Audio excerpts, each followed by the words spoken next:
And Milton Hershey, I think because of his experience with his fresh milk caramels, begins being intrigued by the challenges of making milk chocolate.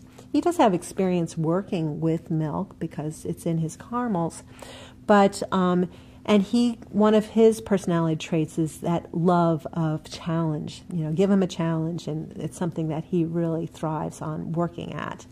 And so after he has the chocolate company established, making these semi-sweet chocolates, he begins to lay the groundwork to begin experimenting with developing a formula for milk chocolate.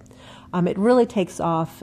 He, in 1897, buys back his grandfather's home, the homestead, and he uses that location to build a milk processing plant where he can begin experimenting with how to condense milk, which is a first critical step if you're going to make milk chocolate.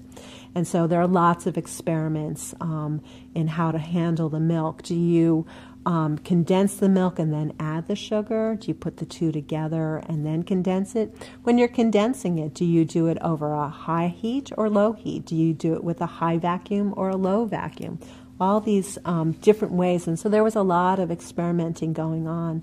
And there are lots of stories about Milton Hershey who just would become so absorbed in these experiments that he would be in the lab experimenting and, wouldn't come out for 15 hours because he would be so focused on whatever they were working on at that point. And by 1900, he has figured out how to make milk chocolate. He's still going to continue to work with the experiment because in addition to figuring out how to handle the condensing of the milk, he also has to figure out how to handle the cocoa beans. Cocoa beans are a lot like coffee, a lot of different grades.